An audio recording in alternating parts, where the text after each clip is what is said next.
আসসালামু আলাইকুম। আমি জান্নাতুল ফেরদৌস পিয়াজ হোম স্টোরিজ থেকে আরেকটা নতুন ব্লগ নিয়ে এসেছি। আশা করছি যে যেখান থেকে বসে আজকের এই ব্লগটা দেখছেন আপনারা সবাই অনেক ভালো আছেন, সুস্থ আছেন। আজকে একদম সকাল থেকে আমি আমার ব্লগটা স্টার্ট করব, তবে একটু ভিন্নভাবে স্টার্ট করব, কারণ এরকম সকাল আমার হয় না। আমি এরকম সকাল তেমন একটা কখনো পাই না। তো কীরকম সকাল বা কিভাবে নিজের মতো একটা সকাল কাটিয়েছি সেটা তো আপনাদের সাথে শেয়ার করা হবেই, আর সেই সাথে আপনাদেরকে আজকে কিছু শপিংও দেখাবো। আশা করি আজকের ভিডিওটা আপনাদের কাছে ভালো লাগবে।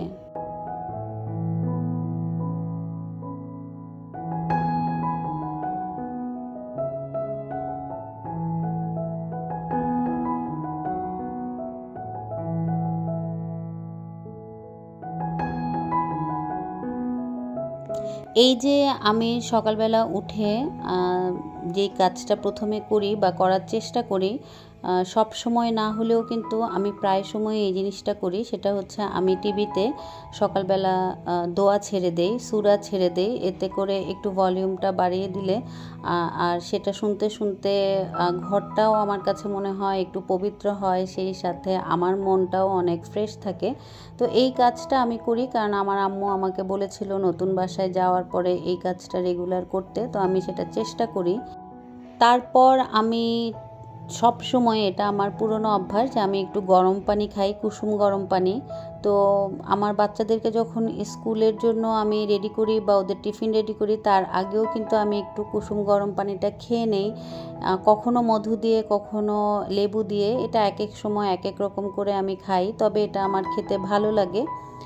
এরপর আমি যে জিনিসটা করি, ওদের জন্য আমার টিফিন বানাতে হয়, ওদেরকে রেডি করতে হয়, পাঠাতে হয়, সব কিছু, বা আমি দিয়ে আসি, সব কিছুই কিন্তু একটা ঝামেলার মধ্যে যায়। তারপর রান্না বান্না, আজকে কিন্তু আমার সেই সমস্ত কোনো কিছুই নেই, সেটা আপনারা দেখতে পাচ্ছেন ভিডিওতে।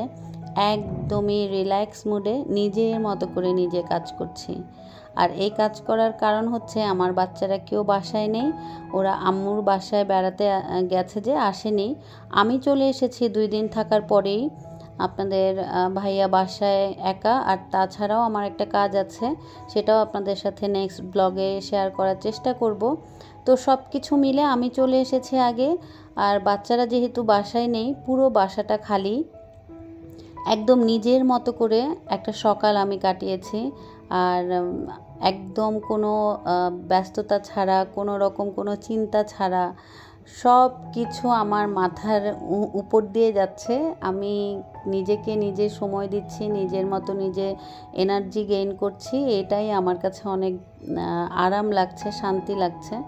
আমার কাছে মনে হয় যে আমরা গৃহিণীরা আসলে কখনো নিজের জন্য কোনো সময় বের করতে পারি না, এটা আমাদের হয় না, আমরা চেষ্টা করলেও পারি না।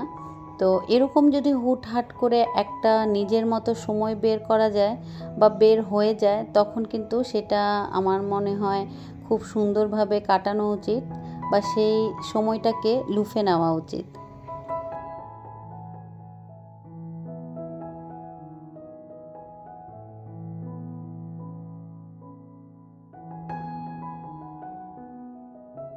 আচ্ছা, এই যে আমি এখন ডিম পোচটার ভিতরে একটু পানি দিয়ে দিলাম। এই ভিডিওটা আমি আরেকবার দেখিয়েছিলাম, তবে এক প্যানে আমি সেটা করেছিলাম যে 4টা ভাগ ছিল, সেখানে আমি 3টার মধ্যে ডিম দিয়েছি আর একটার ভিতরে একটু পানি দিয়েছিলাম। তখন ঢাকনা দিয়েছি এবং বলেছিলাম যে এভাবে কিন্তু ডিমটা করলে অনেক উপরে সেদ্ধ হয়ে যায়, উল্টাতে হয় না। তো একজন আপু আমাকে জিজ্ঞেস করেছেন যদি আমি নর্মাল প্যানে এটা করি তাহলে কিভাবে আমি পানি দিব। তো আপু, আমি আপনার জন্য কিন্তু দেখিয়ে দিয়েছি। আপনি যদি আজকে আমার এই ভিডিওটা দেখে থাকেন তাহলে আপনি বুঝবেন যে নর্মাল প্যানের মধ্যেও কিন্তু ডিম দিয়ে অল্প একটুখানি পানি দিয়ে ঢেকে দিলেও এভাবে উপরে সেদ্ধ হয়ে যায়। আর এইদিকে আমি একটু চাইনিজ টি করছি। এটা আপনাদের ভাইয়াকে গিফট করেছিল একজন, তো 2টা বক্স গিফট করেছে, তো আমি একটা খুলেছি। এটার মধ্যে কোনো তিতা ভাব নেই, কিন্তু খুবই রিফ্রেশমেন্ট একটা ভাব আছে, চাটা খাওয়ার পরে অনেক ভালো লাগে। তো আমি এটা খুবই পছন্দ করি আর কি, চাটা খেতে। আর যেহেতু আমি সকালবেলা দুধ চাটা একটু কম খাওয়ার চেষ্টা করি, গ্রিন টি, ব্ল্যাক কফি এগুলোই আমার বেশি পছন্দ, তো সেই জন্য আমি এ ধরনের চা সকালবেলা খাই। আমার আপনাদের সাথে সকালবেলা রুটিনটা আসলে তেমন শেয়ার করা হয় না, তো আস্তে আস্তে আপনাদের সাথে সকালবেলা রুটিনগুলো শেয়ার করা হবে। আর সেই সাথে আজকে তো একটা সুযোগ হয়েই গেল যে আমি আপনাদের সাথে আমার সকালবেলাটা কিভাবে কাটাই সেটা একটু দেখাতে পারলাম। আর এই সকালটা ছিল একদমই অন্য রকম, খুবই সাধারণ কিন্তু ভালো লাগার মতো।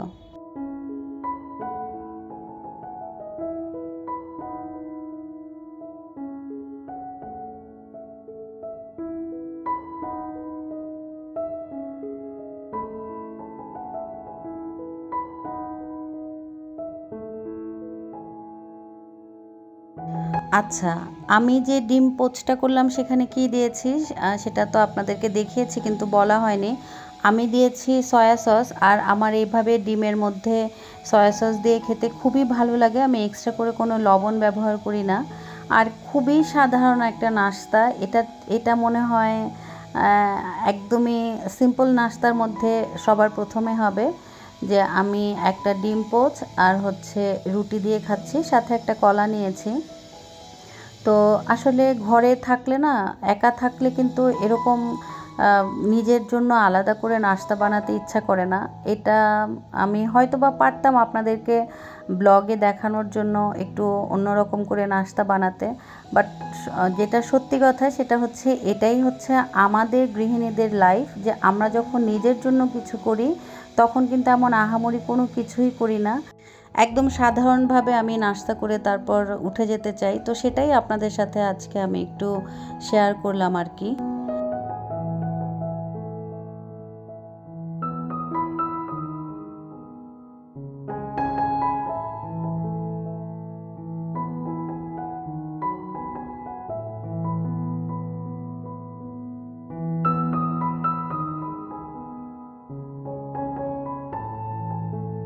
চায়ের কালারটা কিন্তু খুবই সুন্দর আসে, ক্যামেরার মধ্যে একটু হালকা দেখাচ্ছে কিন্তু চায়ের কালারটা আরেকটু গাঢ়। তো আমার কাছে এই চাটা টেবিলে বসে আর খেতে ইচ্ছা করলো না। আমার ঘরের একটা জায়গায় খুব সুন্দরভাবে বাইরের দৃশ্যটা দেখা যায়, তো সেখানেই ভাবলাম বসে বসে চাটা খাই আর এনজয় করি। আর আজকে যে একটা ফ্রিডম পেয়েছি নিজের মতো করে, সেটা একটু কাটিয়ে নেই। তো এই তো আমার এই জায়গাটাতে বসে বাইরের এই সিনসিনারিগুলো দেখতে কিন্তু অনেক বেশি ভালো লাগে। আর সেই সাথে অনুরোধ রইল, আপনাদেরও যদি আজকের এই ভিডিওটা ভালো লাগে তাহলে কিন্তু একটা লাইক দিয়ে দিবেন। সেই সাথে যারা আমার এই চ্যানেলে নতুন তারা যদি সাবস্ক্রাইব করে অল বাটন অপশনটা ক্লিক করে দেন তাহলে কিন্তু পরের নোটিফিকেশানগুলো সবার আগে আপনাদের কাছে পৌঁছে যাবে। আর যদি অনেক বেশি ভালো লাগে তাহলে কিন্তু চাইলে বন্ধু পরিবারের সাথে শেয়ারও করে দিতে পারেন।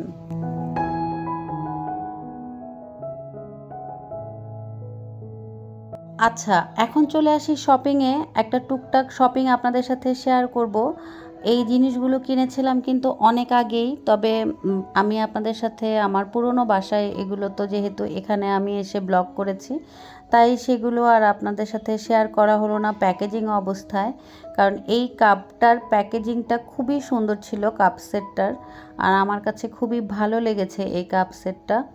তো এটা একটা অন্যরকম ডিজাইন দেয়, লুক দেয়, তো এই জন্য আমার কাছে এই কাপটা ভালো লেগেছে। আর আমরা আসলে যত দাম দিয়ে কাপগুলো কিনি না কেন, কাপের কিন্তু একটা মেহমানদেরকে খাওয়ানোর জন্য অন্যরকম কাপ লাগে, অন্যরকম একটা আপ্যায়ন করতে হয় তাদেরকে। তো আমার মনে হলো যে আমি একটু সুন্দর দেখে কাপ সেট কিনি, এবং আমার কাছে এটা বেশ ভালো লেগেছে। একদম সিম্পল কিন্তু একটা অন্যরকম লুক আছে। আর এটার মধ্যে খুব সুন্দর কিন্তু চারপাশে গোল্ডেন একটা বর্ডার আছে। সেই সাথে কাপের যে মেজারমেন্টটা, এটা একদমই পারফেক্ট মনে হয়েছে আমার কাছে। কারণ মেহমানদেরকে যখন চা দিব তখন বড় বড় কাপের মধ্যে চা দিলে সেটা একে ঠান্ডা হয়ে যায় আর দেখতেও কিন্তু ভালো লাগে না। তো সেই জন্য এই কাপের মাপটাও কিন্তু একদম স্ট্যান্ডার্ড মাপ আছে। তো সেই জন্যই আমি আসলে এই কাপটা কিনেছি, আমার কাছে খুব ভালো লেগেছে কাপটা। আর আপনাদের কাছে কেমন লেগেছে আমাকে কিন্তু জানাবেন। আর এই যে দেখিয়ে দিচ্ছি কোনখানকার আমি কাপ কিনেছি। তো এটা একটা চাইনিজ কোম্পানি, তো কিন্তু কাপগুলো ভালো। এটার আরও কয়েকটা ডিজাইন দেখেছিলাম, সেগুলোও ভালো লেগেছে। আর এটা আমি গিফট পেয়েছি, আমি নতুন বাসায় আসবো উপলক্ষে এক ভাবি আমাকে গিফট করেছিলেন। আর যখন উনি আমাকে কাপটা দিয়েছিলেন তখন আমাকে কাপটা দিয়ে বললেন, যখন আপনি নতুন বাসায় যাবেন তখন এই কাপটা যখন দেখবেন আমার কথা মনে পড়বে। আসলেই আপনার কথা আমার মনে পড়ে। খুবই সুন্দর কিছু সময় কাটিয়েছিলাম আসলে আমরা একসাথে। এখন তো দূরে চলে এসেছি, এখন আর সেইভাবে সময় কাটানো হবে না, তবে এই কাপটা দেখলে আপনার কথা মনে পড়বে, এটা সত্যি। আর এই কাপ আর সসারটা কিন্তু আড়ং থেকে নেওয়া, এটা তো আপনারা দেখেছেনই। তো এই কাপ সসারটা যখন উনি আমাকে দিয়েছে তখন কিন্তু আমাকে রিসিট সহই দিয়ে দিয়েছিল, আর দামটা উঠায়নি, কারণ বলেছিল যদি আপনার পছন্দ না হয় তাহলে আপনি চেঞ্জ করে নিতে পারেন, তাই আপনাদেরকে দামটা শেয়ার করতে পারলাম। কিন্তু আমার আসলে দেখে এত বেশি ভালো লেগেছে কাপটা যে আমার চেঞ্জ করার কোনো জিনিস মাথায়ও নেই। আর যদি ভালো নাও লাগে কারো কোনো জিনিস, আমি সেটা চেঞ্জ করি না, কারণ সে আমাকে অনেক যত্ন করে অনেক সম্মান করে একটা জিনিস দেয়, সেটা আমি কখনোই ছোট করে দেখি না এবং সেটাকে আমি কখনো চেঞ্জও করতে যাই না। এই জিনিসটা আমার কখনোই হয়নি আর কি। তো এখন যেই জিনিসটা আমি দেখাচ্ছি সেটার একটা গল্প আছে। সেই গল্পটা হচ্ছে যে এই পানির যে জারটা বা জগটা, এটা কিন্তু আমি কিনিনি, আপনাদের ভাইয়া এটা কিনেছিল। তো ও একটা অনলাইন থেকে এইটা কিনেছে, তার অফিসে বেশ কিছু গাছ লাগিয়েছে ও রুমের মধ্যে। তো ওই গাছের জন্যই ও এটা কিনেছিল। ও বুঝতে পারেনি যে এটা একটা পানির জগ। ও ভেবেছে যে ও পানি দিয়ে তারপরে গাছ দিয়ে দিবে, তো শিকড়গুলো দেখা যাবে। তো যখন ও অফিসে এসেছে মানে পার্সেলটা, তখনও বুঝলো যে এটা তো আসলে একটা পানির জগ, এটার ভেতর তো কোনো কিছু গাছ টাছ লাগানো যাবে না। তো বাসায় নিয়ে এসেছে, আর আমি তো মহা খুশি, কারণ আমি মেঘনা চাইতে বৃষ্টি পেয়েছি। এরকম একটা জিনিস আমার কেনার অনেক দিনের ইচ্ছা ছিল, কিন্তু আমি কিনতে পারছিলাম না। তো আমি তখন খুব খুশি হয়েছে আর হাসছিলাম যে তোমার জিনিসটাই আমার কাছে চলে আসলো। আর এখন আপনাদেরকে আমি কিছু চামচের কালেকশন দেখাবো, যেগুলো আমি কিনেছিলাম নতুন বাসা আসবো সেই জন্য। পুরনো যে চামচগুলো আমার আছে সেগুলো আমি রেগুলার ইউজের জন্য রেখেছি, আর এগুলো আমি নতুন করে কিনেছিলাম। তো এইটা না এত কালারটা এত সুন্দর, ব্লু কালার, রয়্যাল ব্লু, আমার চোখ একদম আটকে গিয়েছিল। তো এটা আমি সাথে সাথেই এইটাই পেয়েছি, মানে এই 6টাই ছিল, আমি 6টাই পেয়েছি, 6টাই নিয়েছি। ছোটোগুলো যদি পেতাম তাহলে সেটাও আমি নিয়ে নিতাম। আর সাথে আমি এই কাঁটা চামচগুলো পেয়েছি, কিন্তু এটার যে সাইজের চামচ সেটা আমি পাইনি। তো কাঁটা চামচ পেয়েছি, কাঁটা চামচটাই আমি নিয়ে নিয়েছি আর কি। আজকে কিন্তু আমি আপনাদেরকে খুব একটা এর চাইতে বেশি ভিডিওটা লম্বা করব না, বা আমি আপনাদেরকে আর দেখাবো না। নেক্সটে আমি আপনাদেরকে আমার যে বাকি চামচের কালেকশনগুলো আছে সেগুলো সহ নতুন আরেকটা ব্লগ শেয়ার করব। আশা করছি আপনাদের কাছে আজকের ভিডিওটা ভালো লেগেছে। সবাই ভালো থাকবেন। আল্লাহ হাফেজ।